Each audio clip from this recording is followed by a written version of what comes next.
Assalamualaikum warahmatullahi wabarakatuh.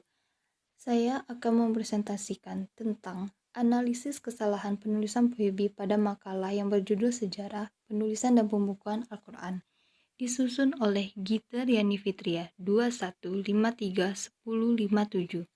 Dosen pengampu Melani Harfikasari, MPD, Pendidikan Agama Islam IAIN Curup tahun ajaran 2021-2022. Kata pengantar, dengan ucapan syukur kepada Allah Subhanahu wa Ta'ala dan salawat beserta salam kita kirimkan kepada Nabi Muhammad SAW. Semoga kita senantiasa mendapat rahmat dari Allah dan dapat syafaat di yaumul akhir nanti. Dengan ini, peneliti akan berusaha membenarkan kesalahan yang terdapat pada makalah yang berjudul Sejarah Penulisan dan Pembukuan Al-Quran. Semoga kita sama-sama belajar untuk mengetahui penggunaan Puebi yang baik dan benar. Sekian, terima kasih. Bab 1. Latar belakang. Ejaan Bahasa Indonesia adalah ejaan bahasa Indonesia yang berlaku sejak tahun 2015 berdasarkan Peraturan Menteri Pendidikan dan Kebudayaan Republik Indonesia Nomor 50 Tahun 2015 tentang Pedoman Umum Ejaan Bahasa Indonesia. Ejaan ini menggantikan ejaan yang disempurnakan.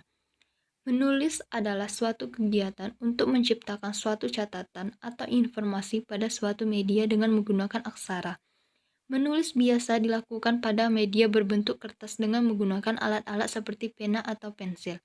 Riset atau penelitian serta dideskripsikan sebagai suatu proses investigasi yang dilakukan dengan aktif, tekun, dan sistematis yang bertujuan untuk menemukan, menginterpretasikan, dan merevisi fakta-fakta. Tujuan menganalisis kesalahan pemakaian Puebi pada sebuah makalah yang berjudul Sejarah Penulisan dan Pembukuan Al-Quran. Rumusan masalah, apa yang dimaksud dengan Puebi? Kesalahan apa yang terdapat di makalah tersebut? Bab 2. Menurut Tarigan, analisis kesalahan adalah suatu prosedur kerja yang biasa digunakan oleh para peneliti dan guru bahasa yang meliputi pengumpulan sampel, pengidentifikasian kesalahan terdapat dalam sampel, penjelasan kesalahan tersebut, pengklarifikasian kesalahan itu berdasarkan penyebabnya, serta pengevaluasian atau penilaian taraf keseriusan itu, pengkajian segala aspek kesalahan. Sedangkan menurut Doskopa dan Loesepal dalam Farmani 2015 6-7, analisis kesalahan juga harus dapat menganalisis sumber kesalahan dan penentuan tingkatan kekacauan yang disebabkan oleh kesalahan dalam hubungan dengan komunikasi dan norma-norma pemakaian. Lain halnya menurut Kristal dalam Khairani 2012.28, analisis kesalahan adalah sebuah teknik untuk mengidentifikasi sistematis kesalahan-kesalahan yang dilakukan. Berdasarkan pengertian di atas, analisis kesalahan adalah ilmu yang mempelajari tentang sebuah hal dengan melihat kesalahannya.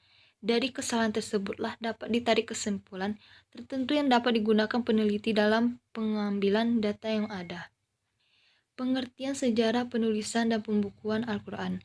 Dalam permulaan Islam itu berdasarkan penyebabnya serta pengevaluasian atau penilaian taraf keseriusan itu, pengkajian segala aspek kesalahan. Sedangkan menurut Doskopa dan Loesepal dalam Farmani 2015 6-7, analisis kesalahan juga harus dapat menganalisis sumber kesalahan dan penentuan tingkatan kekacauan yang disebabkan oleh kesalahan dalam hubungan dengan komunikasi dan norma-norma pemakaian. Lain halnya menurut Kristal dalam Khairani 2012.28, analisis kesalahan adalah sebuah teknik untuk mengidentifikasi sistematis kesalahan-kesalahan yang dilakukan. Berdasarkan pengertian di atas, analisis kesalahan adalah ilmu yang mempelajari tentang sebuah hal dengan melihat kesalahannya. Dari kesalahan tersebutlah dapat ditarik kesimpulan tertentu yang dapat digunakan peneliti dalam pengambilan data yang ada. Pengertian sejarah penulisan dan pembukuan Al-Quran. Dalam permulaan Islam, kebanyakan bangsa Arab Islam adalah buta huruf. Mereka tidak mengenal yang namanya kertas, mereka hanya bisa menghafal. Sangat sedikit di antara mereka yang bisa membaca dan menulis. Nabi mengajarkan supaya Al-Quran itu dihafal, selalu dihafal dan diwajibkannya membacanya dalam sholat. Maka dengan itu banyak orang yang menghafal Al-Quran. Kepandaian menulis dan membaca itu amat dihargai dan dianjurkan oleh Nabi Muhammad SAW. Sehingga baginda bersabda, Di akhirat nanti ulama-ulama itu akan ditimbang dengan darah syuhada atau orang-orang yang mati syahid. Hal ini menunjukkan bahwa beliau ridho akan menulis selain Al-Quran setelah beliau wafat. Fungsi Puebi. Bisa dikatakan bahwa Puebi ini berfungsi sebagai sebuah petunjuk atau pedoman yang akan membuat kamu bisa membuat tulisan bahasa Indonesia dengan baik dan benar. Dengan menaati Puebi, maka tulisanmu akan lebih mudah dipahami oleh pembaca. Ciri-ciri Puebi. Karakteristik dari Puebi meliputi penambahan huruf diftong, penggunaan huruf tebal, serta penggunaan huruf kapital. Jenis Puebi. Pedoman umum ejaan bahasa Indonesia Puebi. Pemakaian huruf, huruf abjad, huruf vokal, huruf konsonan, huruf diftong, gabungan konsonan, huruf kapital. Penulisan kata, pemakaian tanda baca, tanda titik, tanda koma, tanda penulisan unsur serapan, titik koma, titik dua, tanda hubung, tanda pisah. Bab 3. Metode penelitian. Penelitian dilakukan dengan metode kualitatif.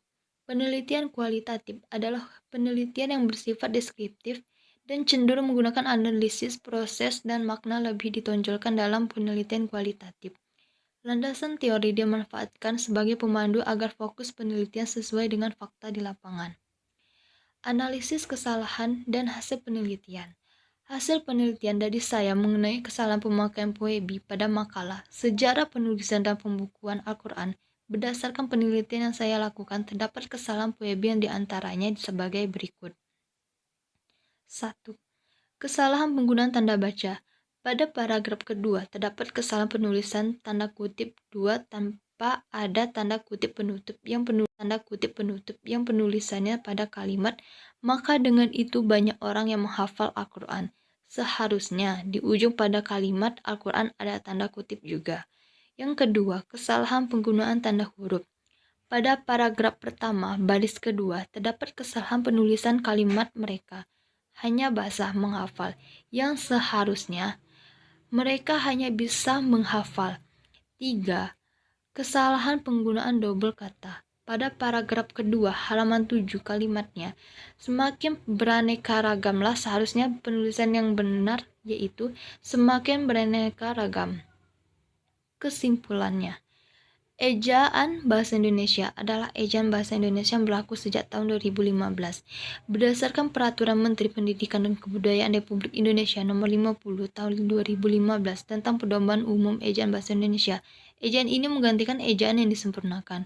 Saran yang dapat saya ambil dari penelitian saya lakukan, maka kita sebagai mahasiswa harus lebih semangat untuk mempelajari tentang penggunaan PWB yang benar menurut KBBI yang baik.